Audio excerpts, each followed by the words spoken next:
Nunca pensé volverme obsesionado con fotografías antiguas de dirigibles.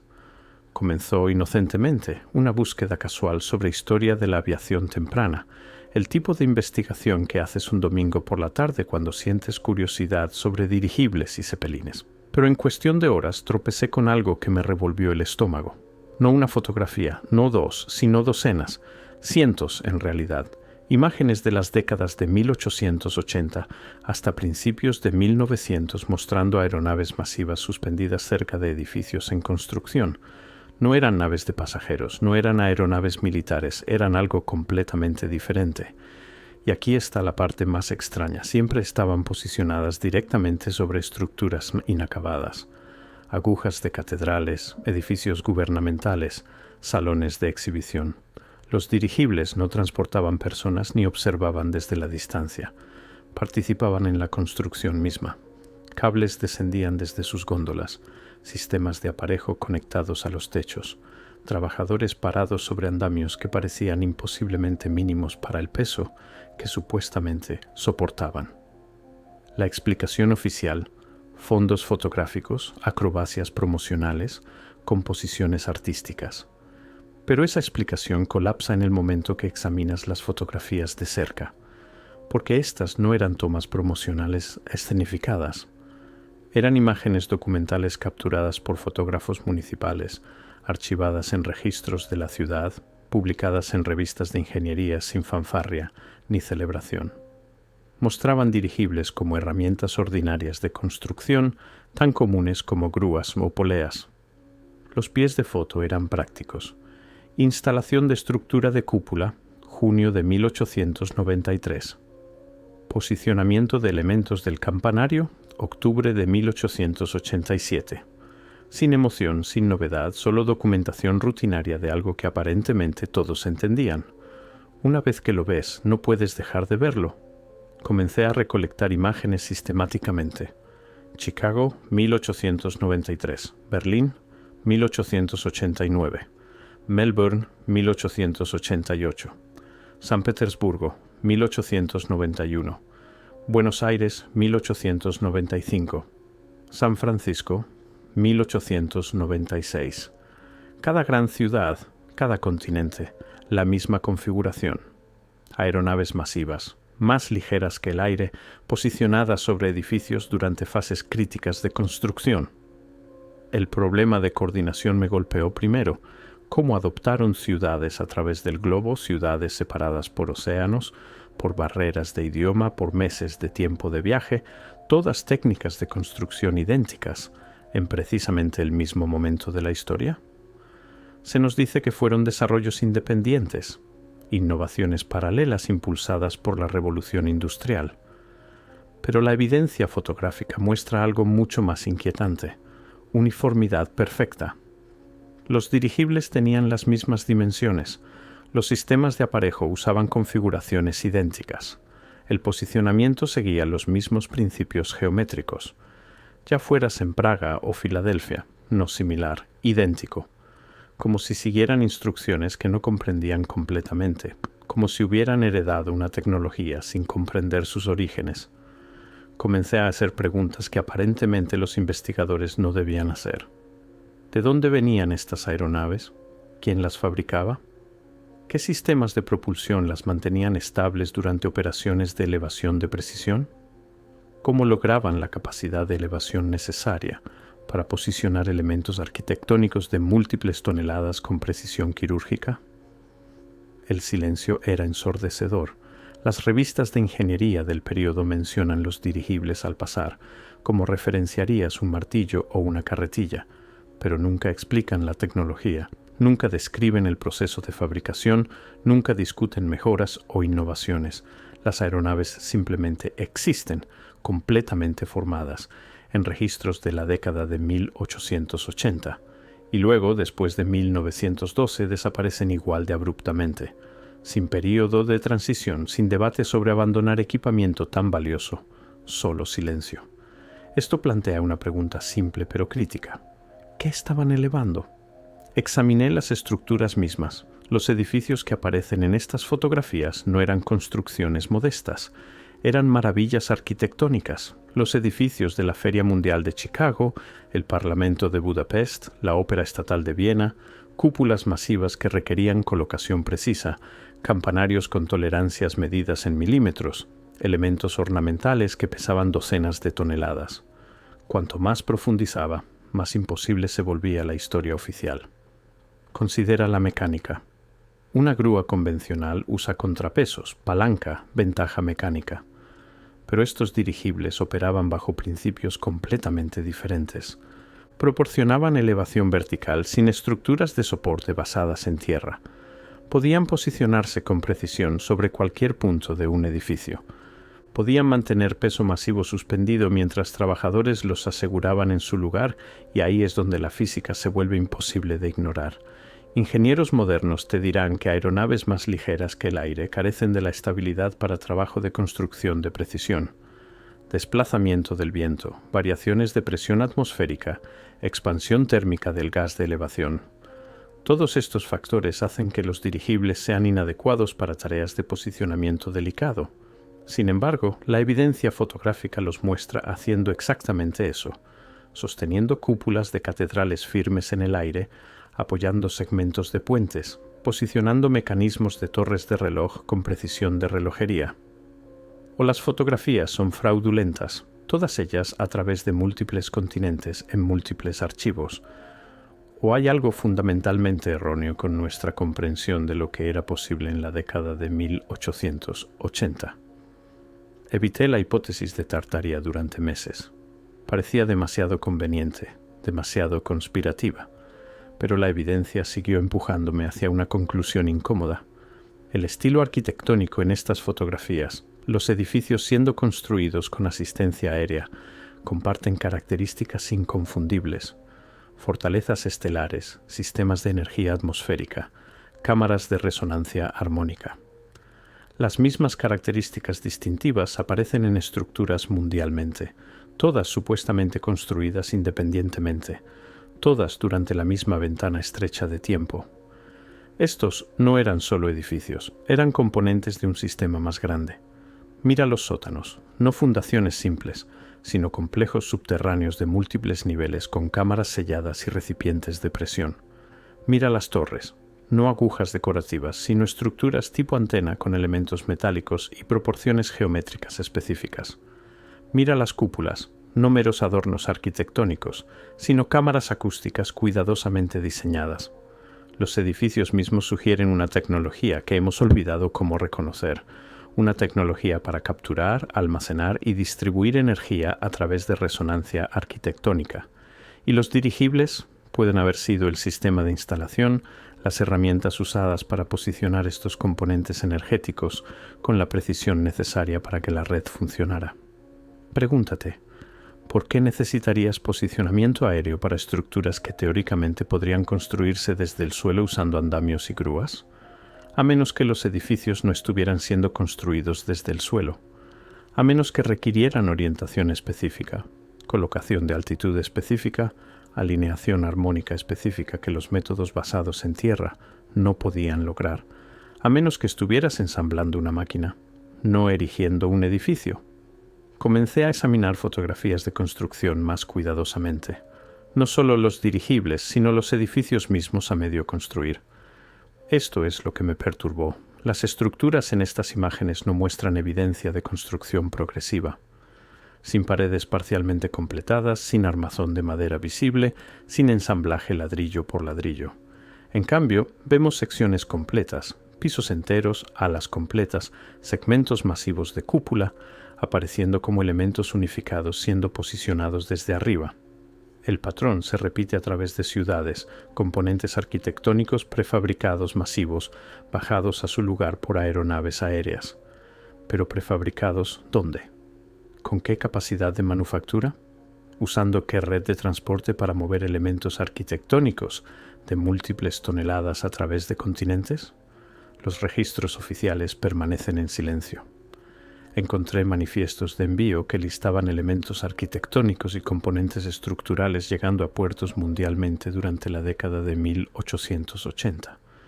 Pero los manifiestos nunca especifican puntos de origen, nunca nombran fabricantes, nunca explican cómo piezas tan masivas y precisamente diseñadas fueron producidas en una era supuestamente limitada a herramientas manuales y energía de vapor.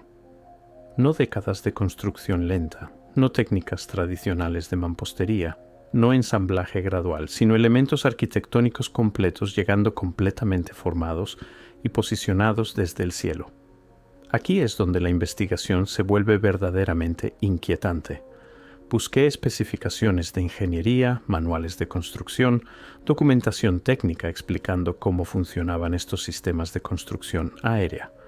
No encontré nada.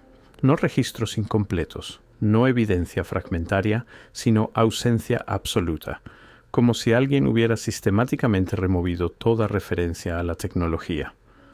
Revistas de construcción de la década de 1880 discuten métodos de edificación convencionales en detalle exhaustivo, técnicas de colocación de ladrillos, composición de mortero, uniones de madera.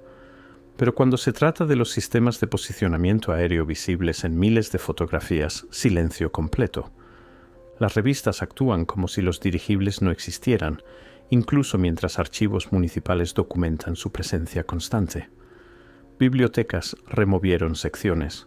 Archivos reclasificaron documentos como perdidos.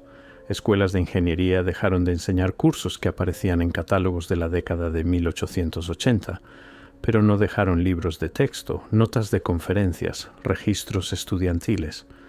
Cuanto más profundizaba, más obvia se volvía la eliminación.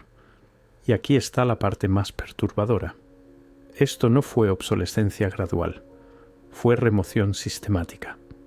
Patentes relacionadas con construcción aérea registradas entre 1880 y 1910 fueron destruidas en incendios o reclasificadas bajo restricciones de seguridad nacional que permanecen activas hoy. Fotografías en archivos de la ciudad muestran daño, no daño por agua, no deterioro lento, no daño accidental, sino desfiguración deliberada. Específicamente, las secciones mostrando sistemas de aparejo y mecanismos de sujeción fueron rayadas, quemadas, removidas con precisión. Alguien no quería que entendiéramos cómo funcionaban estos sistemas. Déjame declarar esto claramente. Lo que estoy describiendo no pudo haber ocurrido a través de desarrollo independiente. Buenos Aires, en 1895, usó exactamente la misma técnica de posicionamiento aéreo que San Petersburgo en 1891. Las configuraciones de cables eran idénticas. Los puntos de sujeción en edificios seguían los mismos principios geométricos. Los dirigibles mantenían la misma posición relativa durante procedimientos de instalación. La comunicación global en la década de 1890 era primitiva. El telégrafo podía transmitir texto, no dibujos técnicos. La fotografía requería semanas para enviarse internacionalmente. Las escuelas de ingeniería eran regionales, aisladas, competitivas. Sin embargo, de alguna manera, equipos de construcción en diferentes continentes estaban implementando técnicas idénticas con sincronización perfecta, a menos que no estuvieran inventando estos métodos, a menos que estuvieran siguiendo plantillas existentes, a menos que la tecnología precediera la supuesta era de innovación. La hipótesis de Tartaria sugiere que estas no eran nuevas construcciones en absoluto, eran renovaciones, reparaciones de infraestructura dañada de una civilización anterior. Los dirigibles no eran herramientas innovadoras, eran tecnología heredada, quizás los últimos remanentes funcionales de una red aérea más avanzada. Eso explicaría a la perfección la falta de etapas de desarrollo, la ausencia de experimentos fallidos y mejoras graduales. No ves progresión porque no hubo invención, solo redescubrimiento, solo mantenimiento de sistemas ya en su lugar. Después de 1910 todo cambia. Los dirigibles desaparecen de fotografías de construcción, no gradualmente, no por reemplazo tecnológico, sino instantáneamente. Ciudades que documentaron construcción aérea durante 3 décadas súbitamente se detienen. Registros que mencionan sistemas de elevación atmosférica caen en silencio. Nuevos proyectos de construcción usan métodos convencionales a pesar de haber previamente confiado en posicionamiento aéreo para estructuras idénticas. ¿Por qué abandonarías tecnología superior? La explicación oficial señala el desastre del Hindenburg de 1937, afirmando que terminó la era de los dirigibles, pero ese desastre ocurrió 25 años después de que la construcción aérea ya había cesado. Además, estas no eran naves de pasajeros de hidrógeno propensas a combustión. Las naves de construcción en fotografías de la década de 1880 operaban bajo principios completamente diferentes. Algo forzó el abandono, algo deliberado. Encontré fragmentos de reuniones municipales de 1911 y 1912, donde consejos de ciudad discutieron preocupaciones de seguridad atmosférica y operaciones aéreas no autorizadas. El lenguaje era deliberadamente vago, nunca especificando qué amenazas existían, pero las resoluciones eran claras. Cesar toda construcción aérea inmediatamente, aterrizar naves existentes, remover equipamiento relacionado de edificios públicos. Para 1913, la red estaba muerta. Los edificios permanecieron, las catedrales, los salones gubernamentales, los centros de exhibición, pero su propósito original fue olvidado.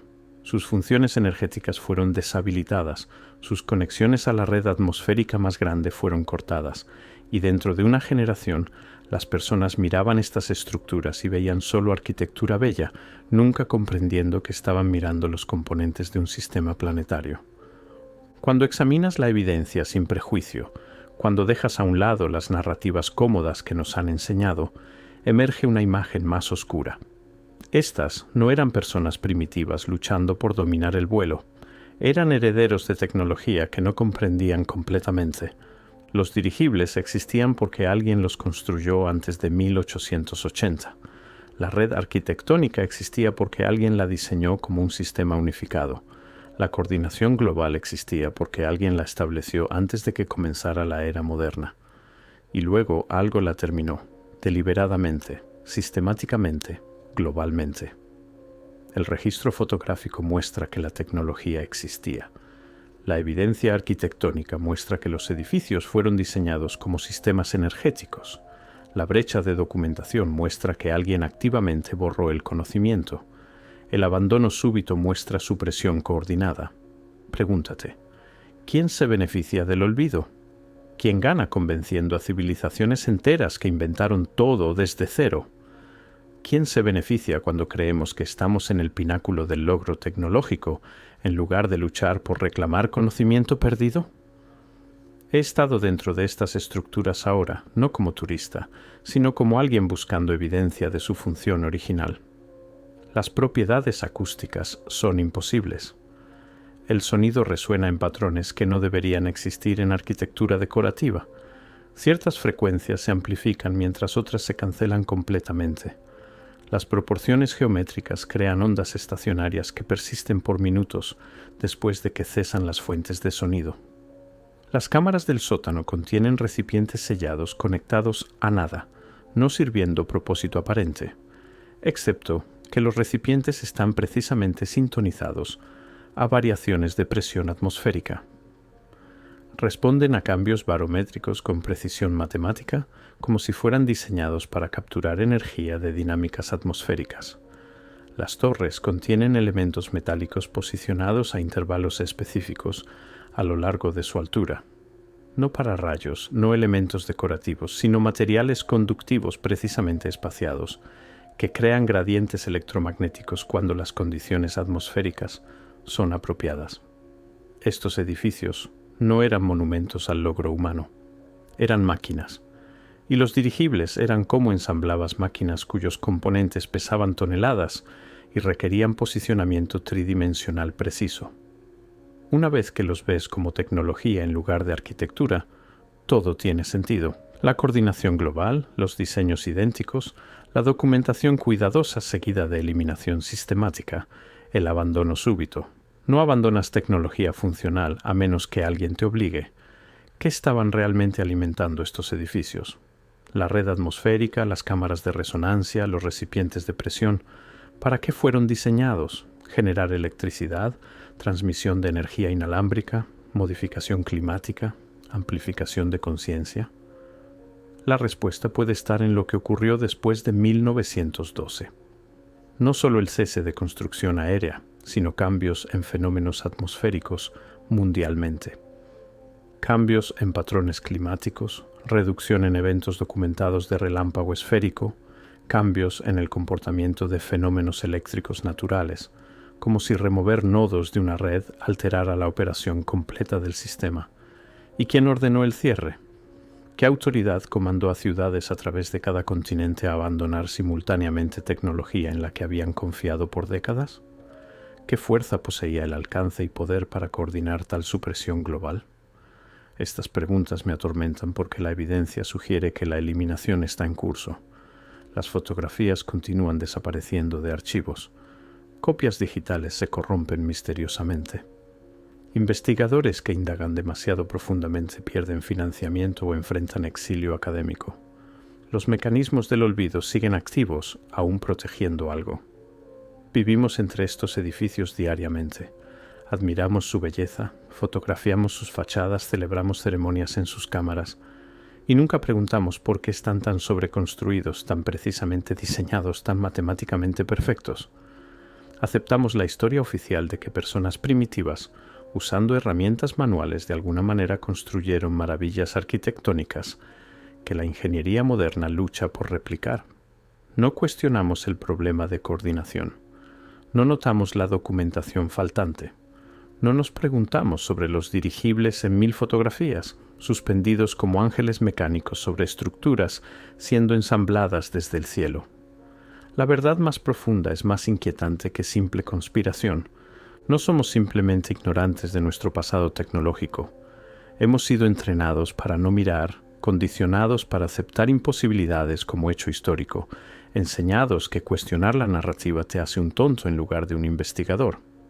Pero los edificios permanecen, las fotografías sobreviven, la evidencia física persiste a pesar de cada intento de eliminación, y en algún lugar, en archivos sellados y documentos clasificados, en colecciones familiares y registros municipales olvidados, la documentación completa de la red celeste de Tartaria aún existe, esperando a alguien suficientemente valiente para ensamblar las piezas, suficientemente paciente para rastrear los patrones, suficientemente obstinado para hacer la pregunta prohibida. ¿Qué pasaría si no inventamos la civilización? ¿Qué pasaría si la heredamos, la destruimos parcialmente y luego pretendimos haberla construido nosotros mismos? La evidencia sugiere algo mucho más grande que revisión histórica. Sugiere una tecnología deliberadamente olvidada, una red sistemáticamente deshabilitada, una civilización borrada tan completamente que cuestionar su existencia te marca como irracional. Pero cuando te paras bajo estos edificios imposibles, cuando examinas las fotografías que no debían sobrevivir, cuando rastreas el patrón global que la historia oficial afirma es coincidencia, te das cuenta de que la verdad ha estado aquí todo el tiempo. Simplemente dejamos de mirar hacia arriba,